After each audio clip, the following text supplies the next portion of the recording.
Speedway Report is produced and broadcast by the Zeus Radio Network for Racers Reunion Radio. Well, I'm going to read you what we had originally spotlighted to tease in the show's opening here.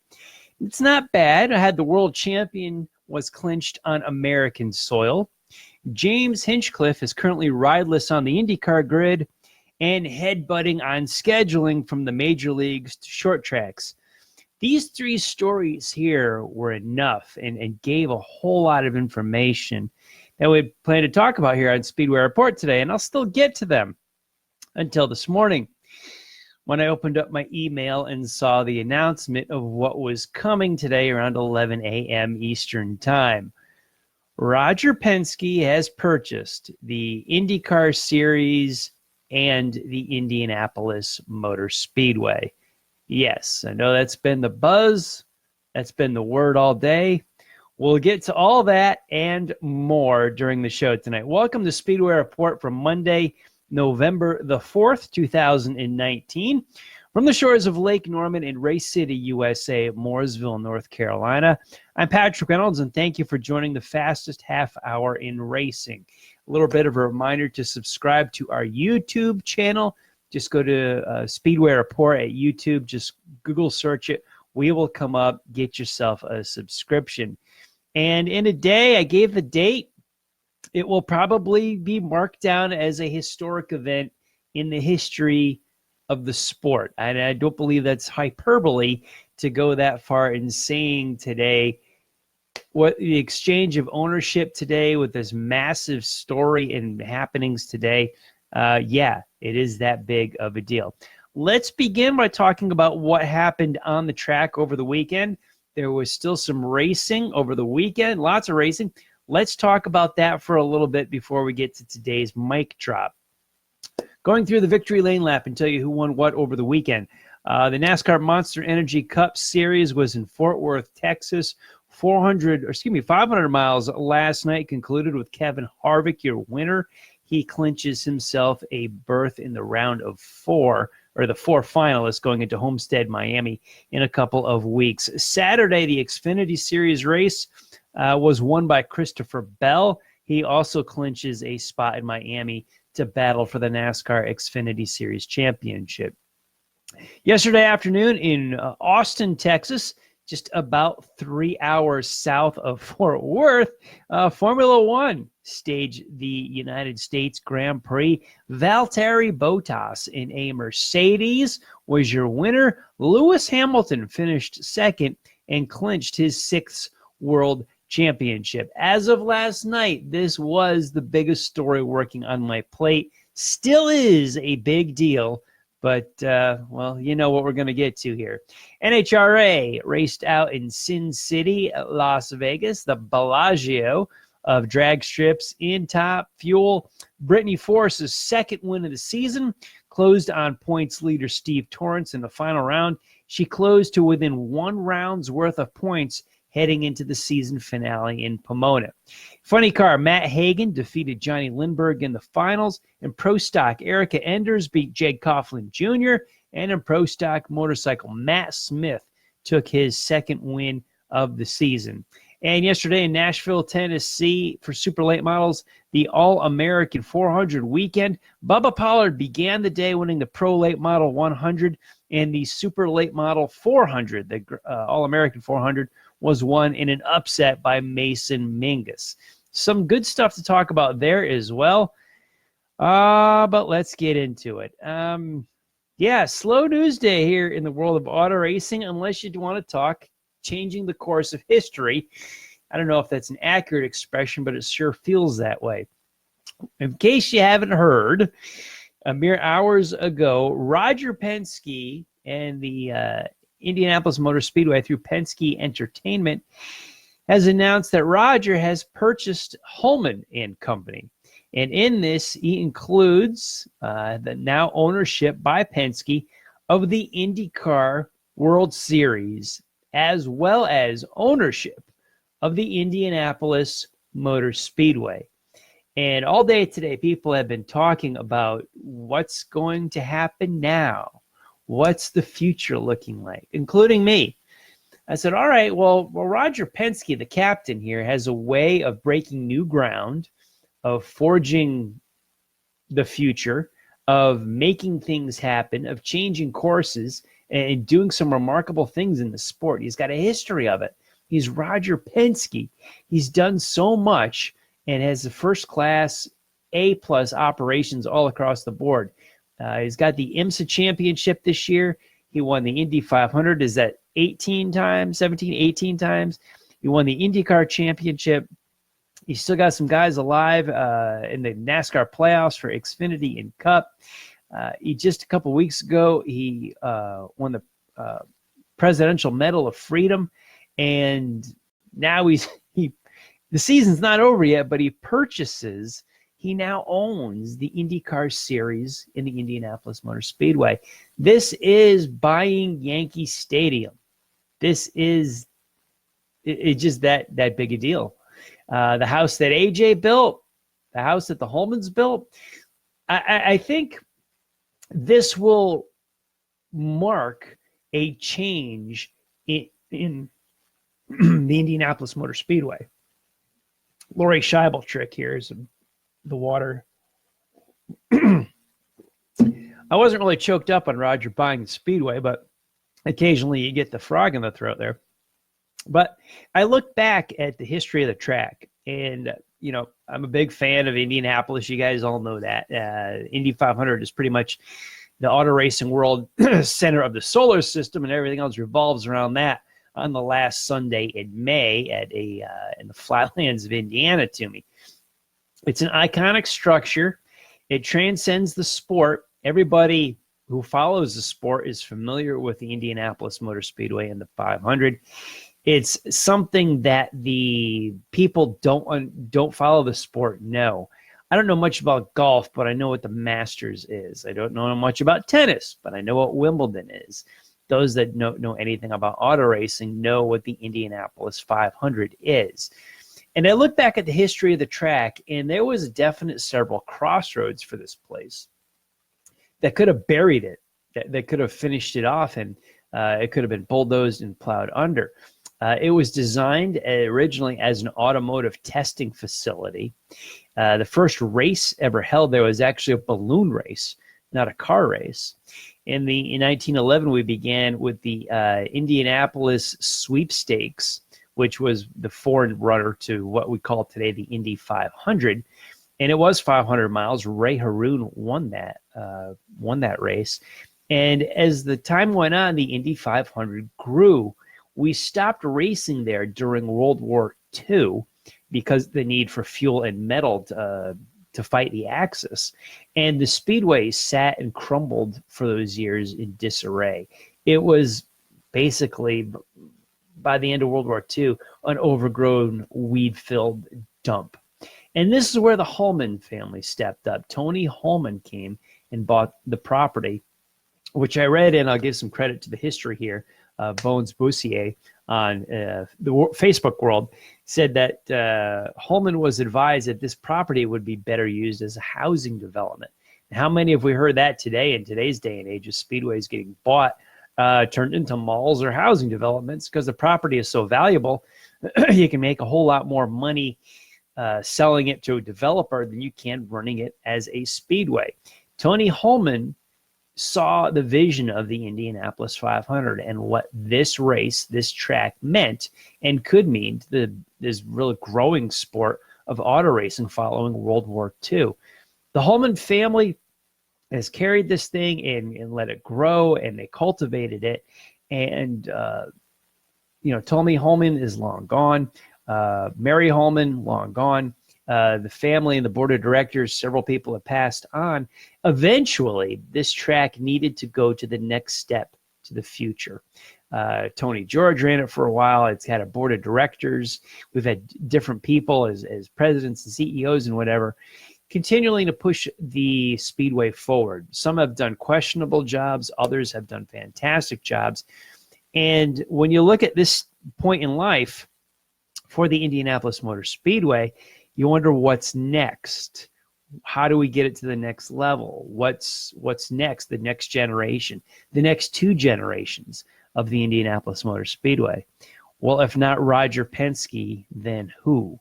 I can't come up with another name bigger or better than Penske to take the Speedway onto the next generation, his corporations, and the Penske name, the Penske Enterprises. He will carry and make the Indianapolis 500, I think, and the Indianapolis Motor Speedway bigger and better than what it is right now. Now, I don't mean bigger like we're going to plow it up and make a 3 or 4 mile track, but I just mean the status, everything about that track is, I think, about or on the verge to level up and be raised another bar, and then a bar after that, and we're going to keep going. And I think the Speedway is in incredibly good hands. The baton is being passed from the Holman George family to Roger Penske. Holman and Company is as big in auto racing, if not bigger than the Frances, and what they mean to their form of racing and the sport as a whole. That is now in the hands of Roger Penske from here on out with the Indianapolis Motor Speedway. What's in the future? Well, it's hard to tell for sure, but you look at Penske's history with his race teams and everything that he has done in business with racetracks, his corporations, racetracks, race teams, drivers, people. He's done everything first class, and even though it's history making, we're going to change from the Holman family to Roger Penske. I think we'll mark this down November 4th, 2019, as literally a change in the sport. The sport as a whole will change from here on out with the decisions and guidance of Roger Penske leading the Indianapolis Motor Speedway. I think there's going to be plenty of things we can be critical on in the future. We've seen Roger be involved with the CART IRL wars, with the CART USAC wars, where Roger stood. Plenty to be criticized about, but also a whole lot overall as a body of work, as a first-class operation in the world of auto racing. So many questions, not a lot of answers on what the future holds, but the past is the past. I'm grateful that this racetrack is what it is today, and I'm thankful that people like Roger Penske are here, and I'm thankful for Tony Holman, who brought it this far, and his board and his family. One of the biggest things that was talked about today on social media is this opens up the door for a strong possibility of that NASCAR, IndyCar doubleheader weekend. This has been talked about for as long as I can remember. Nothing really ever seriously came from it. When they were on different levels, Indy cars didn't need or want to share a weekend with stock cars. As Indy cars fell in the 90s and NASCAR grew, NASCAR didn't really need IndyCar. Now, as we look at 2019 and beyond, they both could use each other. Where will that happen? With Penske owning the Indianapolis Motor Speedway and the IndyCar World Series, I've talked a lot about the Speedway. What about the series itself? You could definitely open up some doors for some mergers here. I mean, not necessarily a merger, but a shared weekend, which everybody always thought was cool. Would we do an oval? Would we do a road course? I don't know. There's lots of potential here. Someone on the Speedway Report Facebook page talked about Charlotte being the obvious first track to try it on. I'd say Charlotte would be a good track to try it on. I don't know if it'd be an obvious first one. The Formula One just came off of the race in COTA in Austin, Texas. Tony Stewart ran a stock car there. Indy cars run there in the spring. Could that be a good place? What about oval track racing?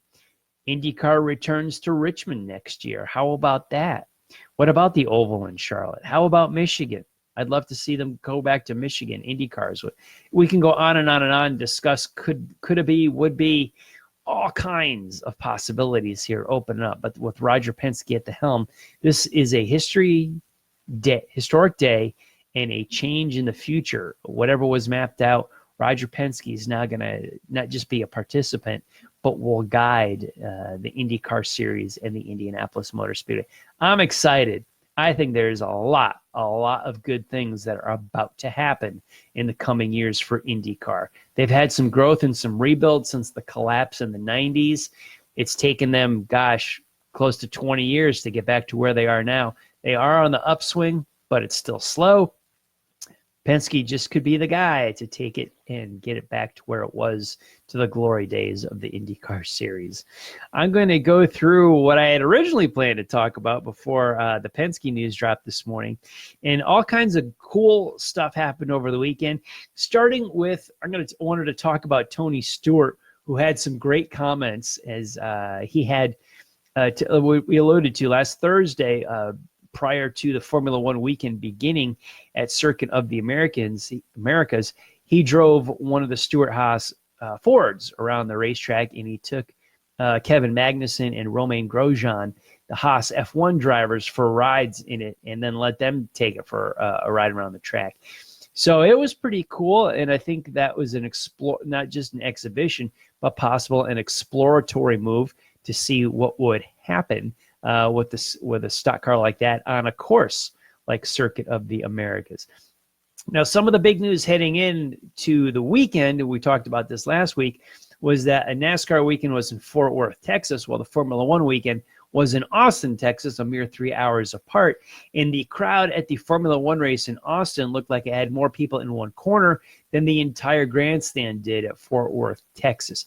Immense crowd at Circuit of the Americas, lots of empty seats at Fort Worth. Eddie Gossage, who runs Texas Motor Speedway, was not happy about the scheduling. I don't blame him one bit. Formula One could have moved that date around instead of conflicting with Texas, but however, Circuit of the Americas was sold out. So I think it definitely, if anything, hurt the folks at Fort Worth and not too much the Circuit of the Americas.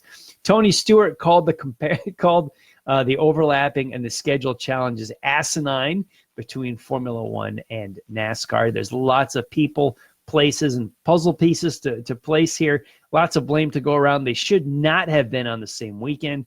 However, it's pretty cool to see all the healthy crowd amount at the Circuit of the Americas. I would say Austin won the weekend hands down. Tony Stewart also had some great comments about the Joey Logano-Denny Hamlin fight at Martinsville the week before. Joey Logano, I called it a puss move, what he did to Denny Hamlin. I'm not backing down from that. It was then, it is now. And as Joey Logano put one arm and leaned on a crew member and hid behind him while he was running his mouth to Denny Hamlin, Tony called him out on it. And, well, Tony said he'd whip both their asses, both Logano and Hamlin. Hamlin's a tough guy, but I got no problem with Stewart taking on Logano. My money's on Stewart on that one. I don't know about Denny. Maybe a toss-up there as to who would be who. Denny's in pretty good shape, but Logano wouldn't stand a chance against Tony. But, yeah, he called out Logano for being a candy ass, too. I agree. Denny Hamlin should have beat him. Still might. We'll see. But I didn't understand why Formula One and NASCAR are going head-to-head on the same weekend. It was asinine. It made no sense. It still does this coming weekend in the short track world. As here in Charlotte, the World of Outlaws World Finals are at the dirt track at Charlotte Motor Speedway, and the North-South Shootout from my beloved Pavement Modifieds is once again on the same weekend as the World of Outlaws World Finals. The World Finals for the Outlaws always sell out. The North-South Shootout is doing nothing but hurting themselves. The crowd is hard enough to get at Caraway, at Concord. It will be at Hickory again, but you're not going to boost your crowd by going up against the World Finals. I don't understand this. No point. There is no point in going up against the World Finals. They do constantly. It hasn't been that way every single year, but it happens way, way, way too often in the scheduling. It's foolish. I have no idea why the North-South Shootout think this is a smart move to go against the World of Outlaws.